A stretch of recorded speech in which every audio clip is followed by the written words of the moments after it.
소리 냅시다. 예수님 부활하셨습니다. 네. 오늘은 기독교에서 가장 크게 생각하는 부활주일입니다. 우리 명절이라고 할 수 있는 거죠. 예수님께서 죽으시고 부활하신 이 신앙의 가장 중요한 날, 우리가 함께 예배를 드리는 것은 참 의미가 있다 생각합니다. 예수님의 십자가의 죽으심과 부활은 우리 신앙의 핵심이에요. 이게 없으면 않고 없는 찐빵과 같은 겁니다. 고린도전서 15장 17절, 21절, 22절에 그렇게 않고 없는 찐빵이라고 이렇게 나옵니다. 한번 보세요. 잘 보세요. 그리스도께서 다시 살아나신 일이 없으면 너희의 믿음도 헛되고 너희가 여전히 죄 가운데 있을 것이요 사망이 한 사람으로 말미암았으니 죽은 자의 부활도 한 사람으로 말미암는도다. 아담 안에서 모든 사람이 죽은 것 같이 그리스도 안에서 모든 사람이 삶을 얻으리라. 예수님이 죽었다가 살아난 일이 없으면요, 우리의 믿음이 다 헛거리잖아요. 그러니까 안고 없는 찐빵이죠. 네. 예수님이 만약 부활하지 않았다면 우리는 여전히 죄 가운데 있대요. 죄가 해결이 안 된다는 겁니다. 예수님이 죽으시고 부활하신 것이 결국은 궁극적으로 우리의 죄 사함을 받는 바로 근거가 되는 거예요. 우리가 죄인이 된 것은 죄를 지어서 죄인이 아니에요. 많은 사람들은 죄를 지으니까 죄인이지. 죄를 지어서 죄인이 아니고요, 우리는 본질적으로 죄인으로 우리는 출생했기 때문에 죄인인 거예요. 죄인이기 때문에 죄를 짓는 거죠. 이해되시면 아멘. 자, 죄를 짓는 것이 내가 죄를 지은 행위 때문이 아니고 내가 태어난 자체부터가 내가 죄인으로 태어났기 때문에 죄인이란 말입니다. 우리가 아담 안에서 태어났기 때문에. 그래서 오늘 보면 한 사람으로 말미암아 사망이 이게 한 사람으로 말미암아 왔다 이러잖아요. 사망이 한 사람으로 말미암았다 이러잖아요. 그러니까 한 사람으로 말미암아 우리가 죄인이 되고 죄로 말미암아 사망을 당했다는 거예요. 그 한 사람은 누군가 하면 아담이에요. 아담. 그러니까 그러잖아요. 아담 안에서 모든 사람이 죽은 것 같이. 그 말은 죄인이 되어서 죽는 것처럼. 우리가 아담 안에 태어났기 때문에 우리는 죄인이고 죽는 겁니다. 자, 그런데 그럼 우리가 어떻게 하면 살고 죄가 용서됐을까? 이렇게 설명하잖아요. 예수 그리스도 안에 있는 사람은 모든 사람이 삶을 얻으리라. 그러니까 예수 그리스도 안에서, 예수 그리스도께서 십자가에 죽으시고 부활하심을 믿는 자들이 예수님 안에 있는 자인데, 그런 사람들은 죄를 사함받고 결국은 사망에서 구원을 받는다, 그런 이야기예요. 아담 안에서 모든 사람이 죄인 되고 죽는 것처럼 그리스도 예수 안에서 모든 사람 의인 되고 생명을 얻게 된다는 겁니다. 예수님께서 너희는 나를 누구라고 하느냐고 제자들한테 물었을 때 베드로가 주는 그리스도시요 살아계신 하나님의 아들입니다, 이렇게 대답했어요. 예수님이 굉장히 기뻐하시면서 베드로를 굉장히 축복을 하십니다. 그 말씀을 하자마자 예수님께서 마태복음 16장 21절에서 이렇게 말씀하셔요. 보세요. 이때로부터 예수 그리스도께서 자기가 예루살렘에 올라가 장로들과 대제사장들과 서기관들에게 많은 고난을 받고 죽임을 당하고 제3일에 살아나야 할 것을 제자들에게 비로소 나타내시니라. 예수님은 주는 그리스도시요 살아계신 하나님의 아들이라고 하는 고백을 베드로가 하는 그때로부터 예수님이 제자들한테 뭘 이야기하는가 하면, 내가 이 제사장들, 서기관들 이런 사람들로부터 내가 고난을 받고 죽임을 당할 것이고 나는 죽은 지 사흘 만에 살아날 것이라는 말씀을 하기 시작했다는 거예요. 자, 그러면 예수님이 주와 그리스도 하나님 아들, 한마디로 구원자라고 하는 것들에 대한 이 고백은 예수님의 죽으심과 부활하심과 깊이 연관되어 있다는 뜻이에요. 그렇지? 그러니까 이 고백하니까 그때부터 이 말을 하잖아요. 예수님이 주와 그리스도 하나님 아들로서 우리를 구원하러 오신 분이시라는 것들을 무엇으로 구원하시냐 이거예요. 그게 예수님이 내가 고난받고 십자가에 죽고 부활하심을 통해서 구원한다 그 말이에요. 예수님이 십자가에 죽고 부활하심, 이것이 우리를 예수님이 구원하러 오신 구원자라는 바로 그 증거가 된다 그 말이에요. 마태복음 16장은 굉장히 중요한 구절이 있는 성경이거든요. 마태복음 16장 1절에서 4절의 말씀 보면 이 바리새인들이 예수님께 이렇게 욕을 합니다. 당신이 하늘로부터 온 사람입니까? 하늘로부터 온 사람인 표적을 보여달라 그랬어요. 이 16장, 2장, 15장까지 예수님 수많은 병자를 고치고 안진병이를 고치고 소경을 고치고 중풍병자를 고치고 문둥병자를 고치고 죽은 사람들을 살려내게 그랬어요. 예수님이 엄청난 표적들을 행함으로써 예수님이 하늘에서 온 것을 증명하셨는데 또 보여달라는 거예요. 또 하늘에서 온 하나님이 보내주신 하나님의 구원자라는 증거를 보여달라는 거예요. 그때 예수님이 이런 말씀했어요. 이 사람들에게 보여줄 수 있는 증거라는 거는 내가 요나처럼 내가 물고기 뱃속에 들어갔다 사흘 만에 나온 것처럼 바로 죽었다가 부활한 것밖에는 보여줄 표적이 없다 그렇게 말씀하셨어요. 예수님이 하늘로부터 내려오신 우리를 구원하러 오신 분이라는 것들 예수님 무엇으로 표적으로 증명하시는가 하면 죽음으로써 그리고 3일 만에 부활하신 이 사실을 통해서 예수님은 하늘에서 내려온 하나님의 구원자다 이 말이에요. 여러분 예수님이 죽으셨다가 부활하신다는 이것은 그냥 오늘 갑자기 일어난 사건이 아니에요. 해프닝이 아니에요. 이건 고도의 하나님의 전략적이고 계획적이고 준비되신 속에 이루어진 사건입니다. 예수님이 죽으시고 부활하신 것은요 고린도서 보면 이렇게 설명합니다. 성경대로 죽으셨고 성경대로 죽으셨다가 살아나셨다 그랬어요. 자 그러면 성경이라는 이때 성경은 구약을 말하는 거예요. 예수님은 구약 성경에서 많이 예언하신 대로 죽으신 거고 예수님은 구약에서 많이 예언대로 살아나신 겁니다.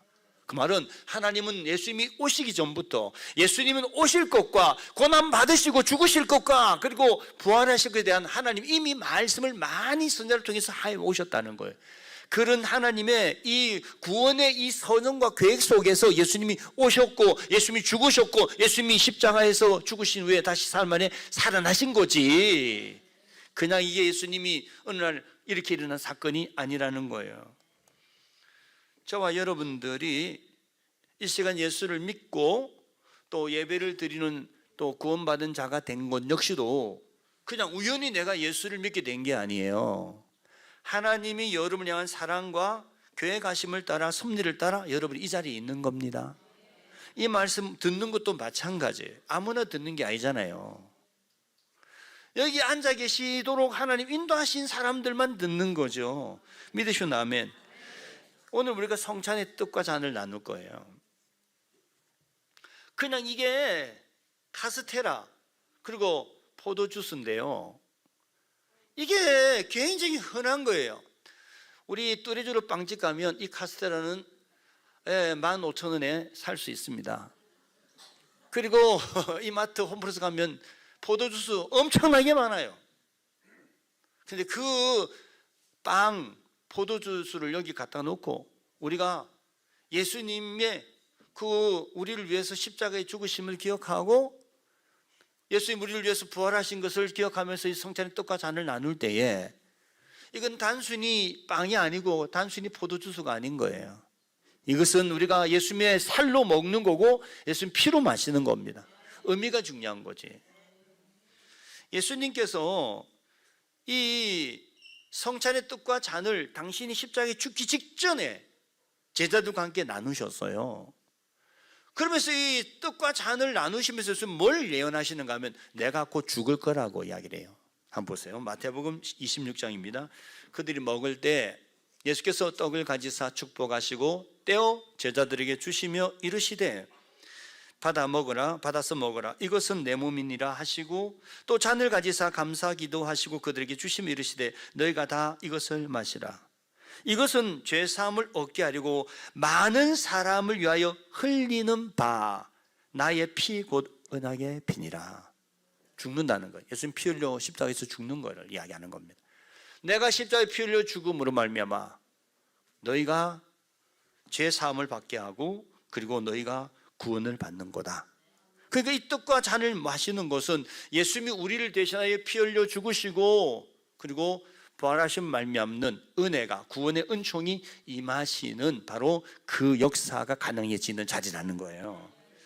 사탄은 그 사람으로 하여금 선악과를 따먹게 하고 죄를 범하게 함으로써 하나님과 관계가 단절되게 하시고 하나님 주신 모든 축복을 상실하고 그리고 에덴으로 쫓겨나가지고 우리가 온갖 비참하게 사탄의 종으로 이리저리 시킨 대로 우리가 죄짓고 살아오게 했어요. 근데 이런 사탄의 종으로서 참 비참하게 사는 우리를 구원하시려고 하나님은 하나님의 독생자 예수님을 이 땅에 사람으로 성령으로 잉태되어 보내셨고 우리 대신하여 고난받고 십자가에 피 흘려 죽습니다. 근데 예수님께 십자가에 죽으시기 직전에 예수님이 부활하실 것을 말씀하시는 거예요. 예수님께서 만약에 죽으시기 직전에 부활하실 것을 말씀 안 하고 죽으셨으면 또 실제로 부활하지 않으셨다면 진짜 예수님이 우리를 위해서 죽으셨는지 우리 죄를 죽으셨는지 알 길이 없는 거잖아요. 안 그렇습니까? 말로는 죽는다 했는데 진짜 그게 일어났을까가 확인이 안 되는 거예요. 그 예수님 말씀합니다. 내가 죽었다가 살아날 것이다. 이렇게 말씀하시는 거예요. 그 예수님이 죽었다가 살아날 것을 죽기 전에부터 말씀하셨단 말입니다. 자, 그래서 실제 죽었어요. 제자들은 죽었다가 살아날 걸 못 믿었지. 그러면 예수님께서 만약에 살아나지 않았다면 제자들은 그대로 끝났다면 예수님이 자기들의 죄를 용서해 주시고 구원해 주실 것을 믿을 수가 없는 거예요. 부활하심을 못 믿는 순간에는. 예수님께서 살아나시잖아요. 그 말씀은 예수님이 진짜 그 죽음이 우리들을 위한 죽음이었다는 걸 증명한 거예요. 그래서 부활이 예수님의 죽으심을 증명한 거예요. 그래서 이 부활과 죽으심은 연결되어 있는 거예요. 떨어질 수가 없어요. 그러니까 주님이 부활하심이 없으면 우리 십자가의 죽으심이 아무런 의미가 없이 된다는 거예요. 여러분, 중요한 건 이거예요. 예수님의 죽으심은 예수님만의 죽으심이 아니라는 거예요. 예수님의 죽으심 안에 저와 여러분이 죄로 말미암아 죽는 죽음이 같이 있는 거예요. 그래서 우리의 죽음은 예수님과 함께하는 죽음이에요. 그래야 예수님이 살아날 때 우리도 함께 살아나는 겁니다. 그래서 오늘 예수님의 부활이 나의 부활이다. 제목이 그거잖아요. 한번 보세요. 로마서 6장 6절 9절입니다. 우리가 알거니와 우리의 옛사람이 예수와 함께 십자가에 못 박힌 것은 죄의 몸이 죽어 다시는 우리가 죄에게 종노를 하지 아니하려 함이니 이는 죽은 자가 죄에서 벗어나 의롭다 하심을 얻었습니다. 만일 우리가 그리스도와 함께 죽었으면 또한 그와 함께 살 줄을 믿노니 이는 그리스도께서 죽은 자 가운데서 살아나셨음에 다시 죽지 아니하시고 사망이 다시 그를 주장하지 못할 줄을 알미로다. 여러분, 예수님이 우리를 위하여 우리를 대신하여 우리 죄를 위해서 우리 죄를 대신해서 예수님이 십자가에서 죽으신 거예요. 그 죽으심 속에는 나의 죽음이 있는 거예요. 나의 죄가 있는 겁니다. 나를 위하여 나의 죄를 대하여 죽었으니까 그 죽음은 나의 죽음이죠. 그래서 여러분이 죄를 용서받는 거예요. 주님이 죽으셨기 때문에, 나 대신 죽었기 때문에. 죄값을 예수님이 대신 치렀으니까 나는 죄값 치르지 않아도 되는 사람이 된 거죠. 예수님이 죽음에 같이 연합하여 함께 죽은 자만이 예수님이 부활할 때 함께 살아나는 겁니다. 그리고 우리는 함께 살아났기 때문에 우리는 더 이상 사망이 우리를 주장할 수가 없고 우리는 죄인이 아니기 때문에 의롭게 된 자가 된 줄 믿습니다. 예수님은 우리의 범죄한 죄를 사하여 주시기 위하여 죽으셨고 예수님은 우리를 의롭다 하시기 위하여 살아나셨다. 이렇게 로마서 4장에서 말씀하거든요. 그게 무슨 뜻인지라는 것을 좀 해석하면 굉장히 의미가 깊어요. 예수님이 십자가에 죽으시면 우리 죄를 사하시기 위한 거예요. 이건 이해가 되는 거예요. 근데 예수님이 부활하시 살아나시면 우리를 의롭다 하시기 위한 거래요. 의롭다 하시는 거하고 죄를 사는 게 뭐가 다를까요? 죄를 사하여 주신 결과가 어렵다는 거거든요. 그러니까 죄를 사하여 주시는 것과 어렵다는 것은 연결되어 있는 거지만 똑같은 건 아니에요. 예수님의 부활하심은 우리를 의롭다 하심이래요. 예수님이 죽으신 우리를 죄를 사하는 겁니다. 자, 죄를 사함을 받은 자는 의롭다함을 얻는 건데, 의롭다함을 얻는다는 게 무슨 뜻이냐 하는 거, 이런 뜻이에요. 더 이상 죄로 말미암아 정죄되지 아니하고 심판받지 않는 하나님의 은혜 보좌 앞에 나아갈 수 있는 자격을 얻은 자가 됐다는 뜻이에요. 굉장한 거잖아요. 그냥 죄를 용서받은 것으로 끝난 게, 이게 좀 비유가 좀 적당할지 모르겠는데요, 제가 부산에서 살았는데 제가 광안리 바다를 많이 갔어요. 초등학교 시절에. 광안대교 굉장히 유명하잖아요. 드론쇼도 유명하고 강안대교도 유명하고 불꽃쇼도 유명합니다. 그런데 저는 어릴 때 거기서 놀았어요. 가끔 여름에 수많은 사람들이 해수욕 가다가 가끔 익사사고가 많이 일어나요. 근데 익사사고가 발생하는 게 두 가지더라고요.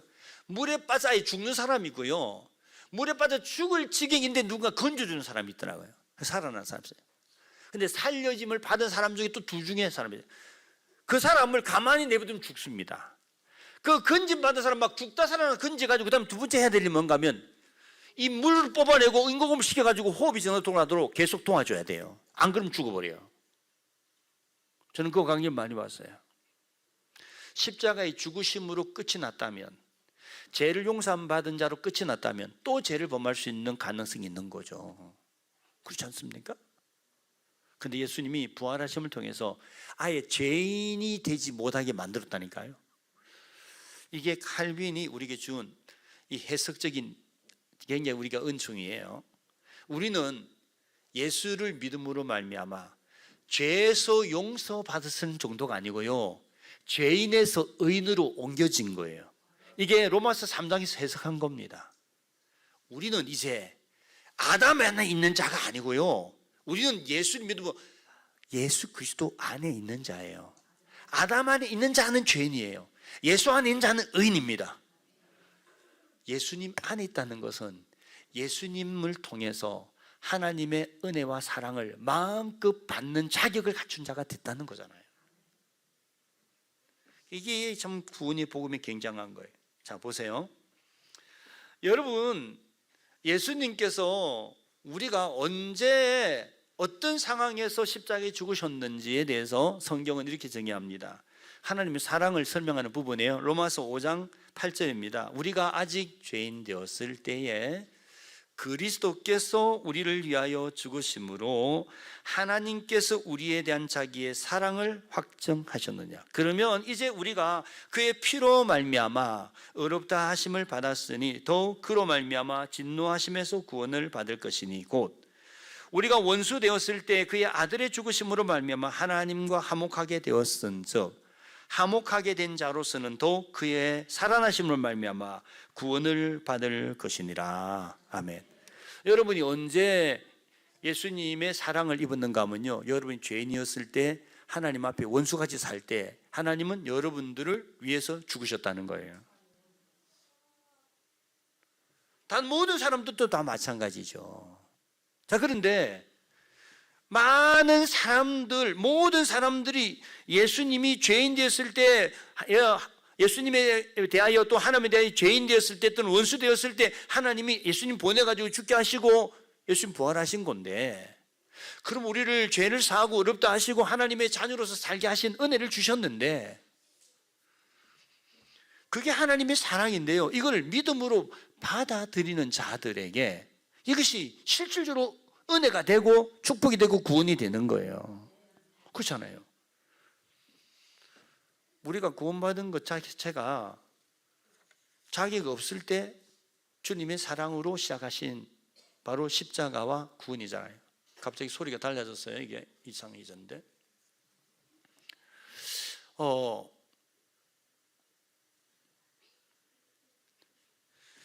베드로전서 1장 3절 4절을 좀 볼게요.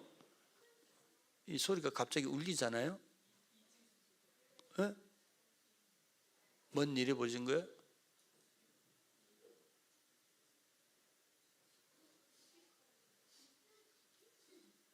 (2층) 스피커를 켜서 그런 거예요? 네. 우리 주 예수 그리스도의 아버지 끄시는 게 좋을 것 같은데 2층에 스피커를 좀 꺼주세요. 안 들려요? 내 말 어떻게 듣고 아예 그래야지. 들리구만. 예. 소리를 약간 작게 조금 줄여주든지 좀 그래야 될 것 같아. 예. 네. 안 들려? 잘 들리구만. 내가 묻는데 왜 대답하냐 너희. 자, 쟤들 굉장히 웃기네. 심심한 거지? 그래. 자, 베드로전서 1장 3절 봅시다. 우리 주 예수 그리스도의 아버지. 이제 심각한 설교인데 오늘 농담을 하고 가네. 아버지 하나님을 찬송하리로다. 그의 많으신 긍휼대로 예수 그리스도를 죽은 자 가운데서 부활하게 하심으로 말미암아 우리를 거듭나게 하사 산 소망이 있게 하시며 썩지 않고 더럽지 않고 새하지 아니하는 유업을 있게 하시나니 곧 너희를 위하여 하늘에 간직하신 것이라. 아멘. 예수님의 십자가의 죽으심과 부활하심의 이 모든 일들은 하나님이 우리를 긍휼히 여기심으로 인해서 시작된 일이에요. 하나님 우리를 사랑하심 때문에 예수님을 보내셨고 죽게 하셨고 부활하게 하셨다, 그 말이에요. 그러니까 예수님의 이 모든 일들은 우리를 사랑하심이 동기입니다.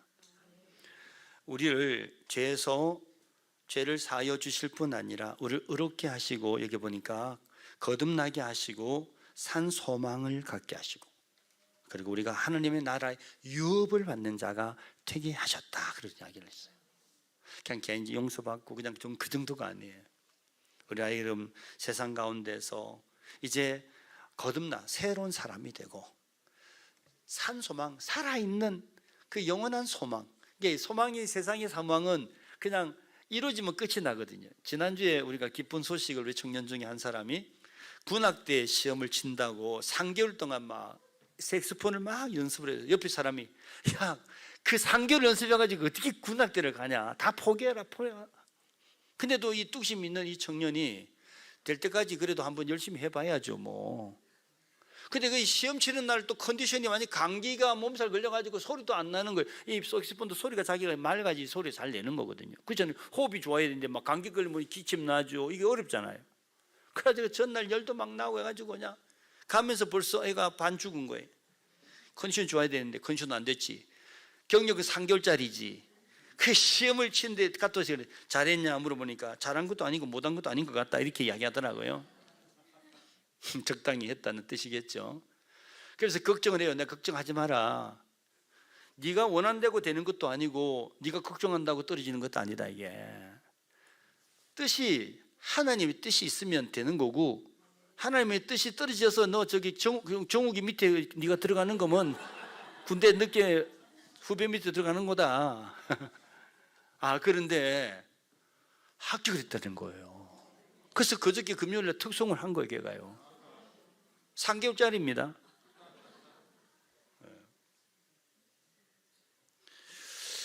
그 산소망을 설명하면서 제가 이야기했어요. 자, 군악대를 들어가기 전에 군악대를 목표를 두고 소망을 갖고 지금 하는 거잖아요. 그 소망 이루어졌잖아요. 끝. 군악대 또 들어가기 위해서 후제시 하질 않아요. 그 소망은 군악대 합격하는 순간에 그 소망 끝났어. 제가 이해됐나요?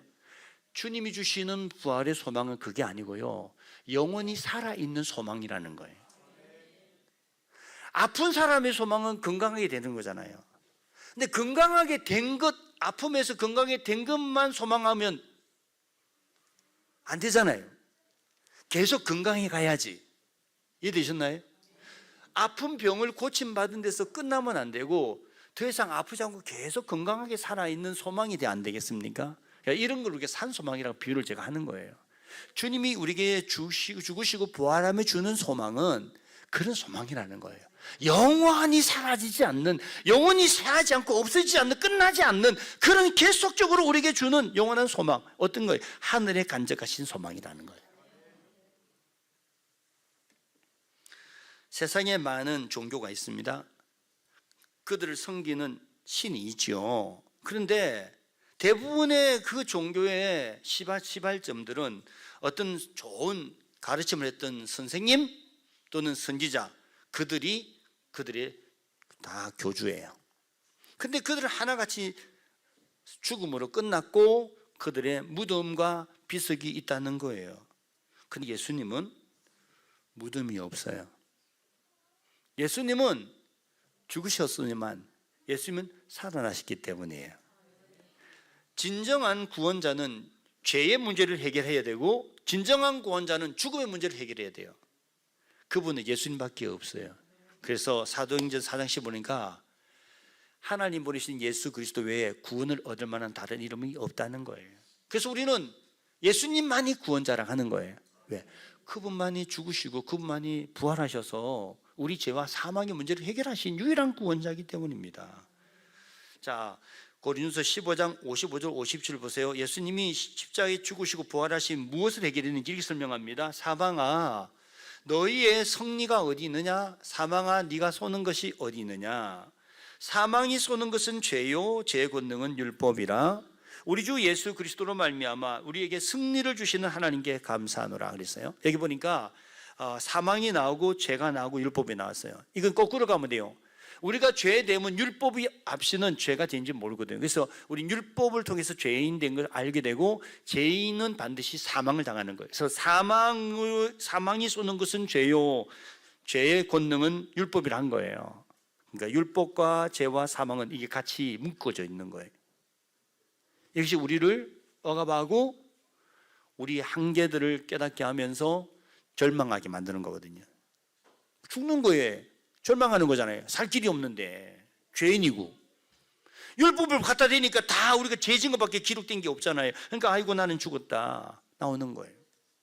근데 희망이 산소망인데 예수님이 이 모든 율법과 이 모든 죄와 이 모든 사망을 예수님은 이기셨다는 거예요. 예수 믿으면 인생의 모든 문제 해결이 되는 거예요. 할렐루야. 예수님께서 십자가 위에서 피 흘리 주시고 예수님께서 무덤에 묻히신 뒤에 다시 살아나심을 무엇을 말합니까?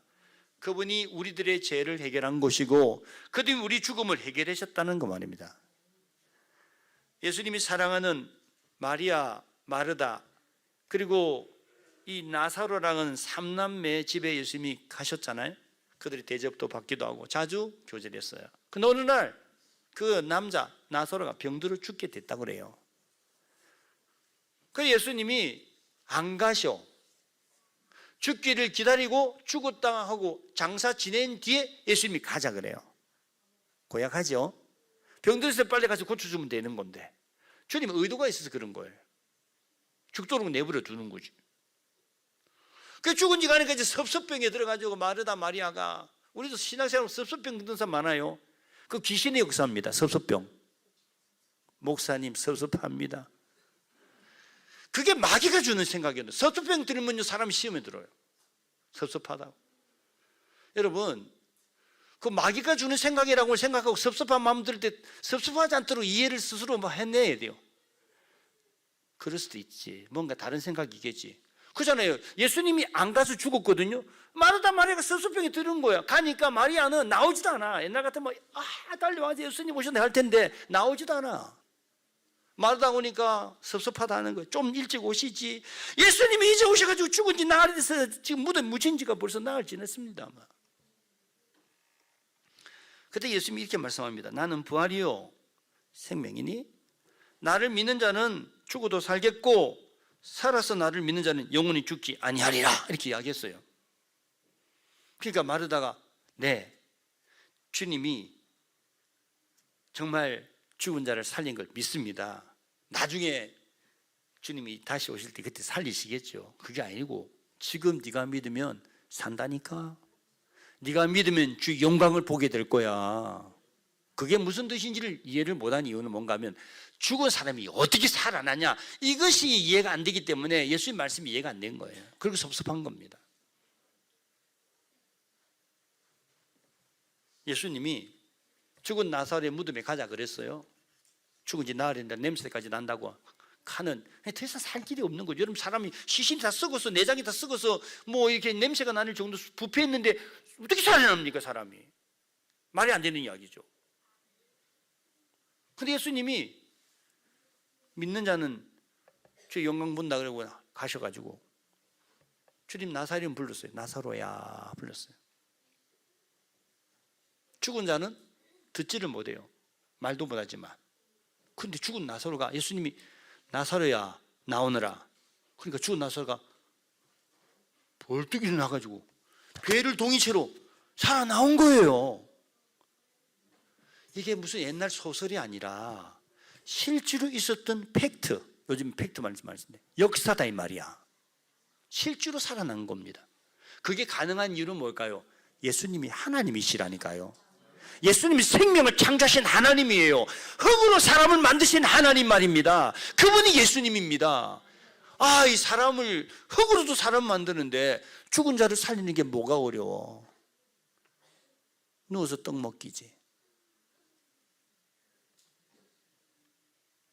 주님은 생명이고 부활이십니다. 당신이 살아나심을 통해서 증명하셨고, 주님은 우리에게도 그 믿음을 가지면 우리 인생도 그렇게 된다는 거예요. 할렐루야. 다윗은 위대한 왕이지만 다윗은 성령이 충만했던 선지자 중에 한 사람이에요. 증거는 다윗이 적었던 시편을 보면 예언적인 시편이 굉장히 많아요. 예수님께서 고난 받으시는 거 시편에 기록한 게 많아요. 어떻게 고난 받는지도 다 나와. 십자가에서 예수님이 고난 받은 그것이 아주 적나라하게 다윗의 시편에, 다윗은 예수님 탄생에 1300년, 1100년 전의 사람이에요. 어떻게 1100년 후에 일어날 일을 그렇게 정확하게 보고 이야기를 하냐 이 말이야. 이 말은 계획적이었다 이 말이에요. 하나님이 성경에 말씀한 대로 예수님이 그렇게 가시잖아요. 주님의 죽으심이 계획적이다 이 말이에요. 그리고 주님이 살아났고, 그리고 그 무덤에 묻히지만 그 시신이 썩지 아니할 것에 대한 예언의 말씀도 하고 있어요. 부활 역시도 하나님이 성경에 말씀한 대로 되었다는 거죠. 여러분, 이 굉장히 중요한 이야기 아닙니까? 예수님의 죽으심과 부활, 이것이 그냥 우연히 일어난 사건이 아니라 하나님의 철저한 계획과 역사 속에 하나하나 일어났다 하는 거죠. 그리고 주님이 말씀하시기를 나를 믿는 자는 영원히 죽지 아니할 것. 이게 미래형이잖아요.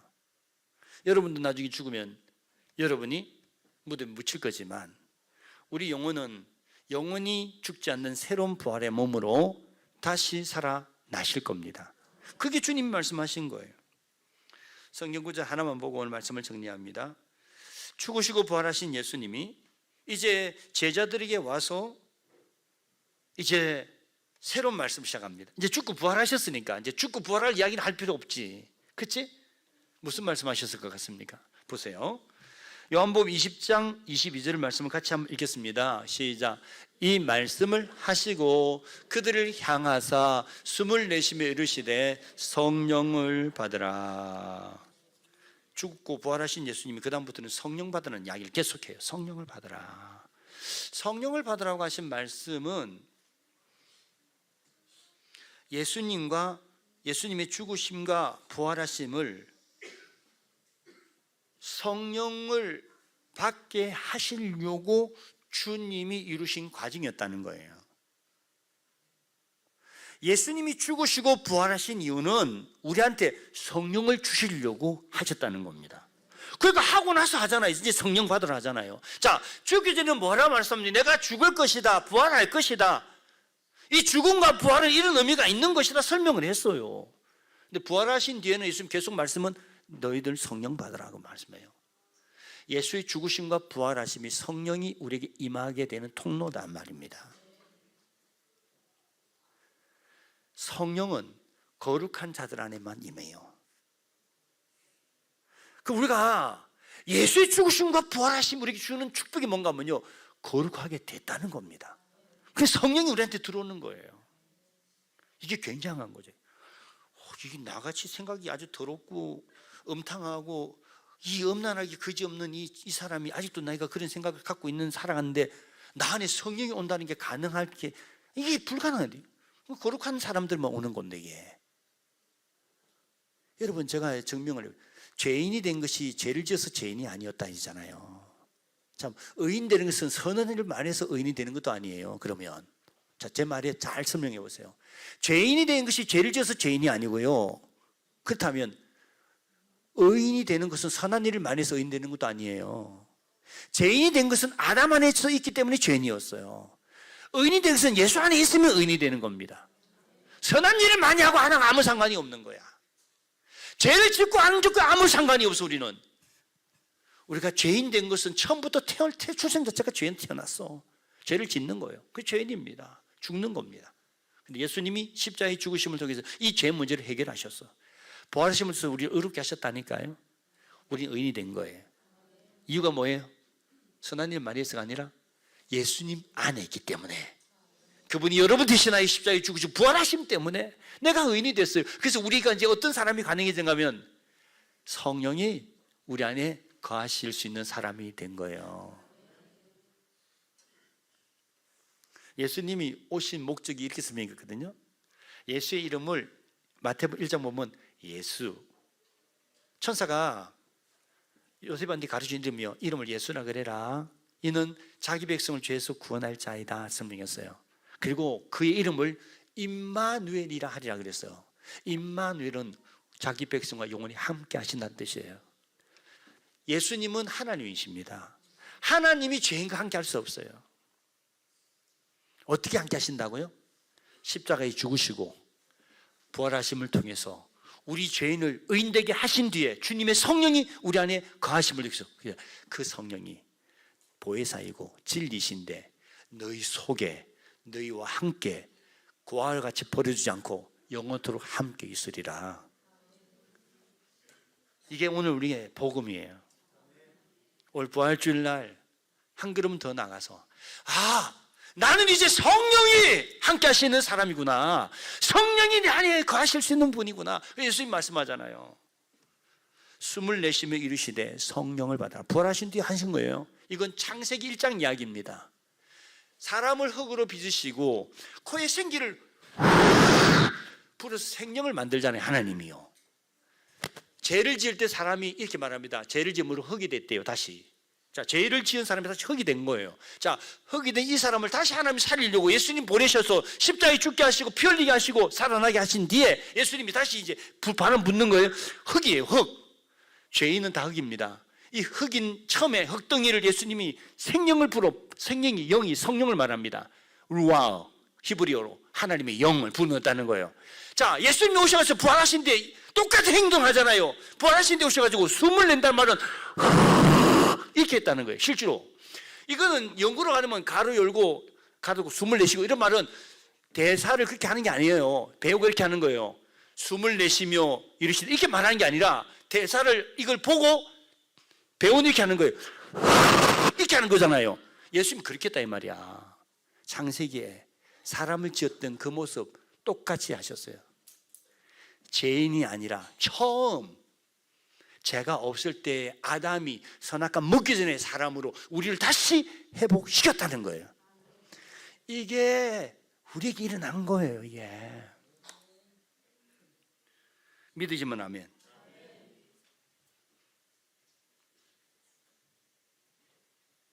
그래서 우리는 예수님의 십자가를 힘입어서 죄사함을 받았고 부활하심을 힘입어서 의롭다함을 얻는다는 말씀이 바로 그 말이에요. 나는 이제 주님 안에서 얼마든지 들어갔다 나갔다 자유로운 사람이요, 나는 성령이 늘 함께하는 사람입니다. 믿으십니까? 사랑하는 성도 여러분, 예수님은 주와 그리스도 하나님의 아들 되심을 증명하시려고 죽으셨고 부활하셨어요. 주님의 죽으심과 부활은 하나님의 사랑이십니다. 그 죽으심과 부활하심이 이루는 결과는 내가 죄와 사망과 사탄의 모든 그리고 율법의 모든 매임에서 내가 자유를 얻고 이제 내가 하나님의 거룩한 의로운 생명으로 새로운 사람으로 태어난 거예요. 그래서 이걸 거듭났다는 거예요. 나는 새로운 사람이야. 새로운 사람. 껍데기는 똑같이 생겼는데 내 속 사람이, 내 영적인 하나님과 속성 자체가 완전히 바뀌어 버렸단 말이에요. 여러분 안에는 하나님의 영이 있습니다. 그 성령이 여러분의 인생에 어디 가든지 어느 곳에든지 함께 하는 거예요. 우리는 이 성령으로 부활의 믿음 가지고 살아갈 때, 부활하셨다는 것은 살아나셨다는 의미만 있는 게 아니라 살아나셔서 살아 계시고 여호와 함께 계신다는 뜻이에요. 부활하신 예수님 이 성찬떡과 잔을 나눌 때 함께 이 자리에 임하실 거예요. 여러분 떡을 먹고 잔을 마실 때 이 믿음으로 떡을 맞고 또 잔을 마십시오. 그러면 부활의 주님이 성령을 통해서 여러분 새로운 생명을 여러분에 넣어주실 거예요. 이 시간 우리 장로님들 잠깐 나오시겠습니다. 성찬의 떡과 잔을 함께 나누는 시간을 이 시간은 가지겠습니다.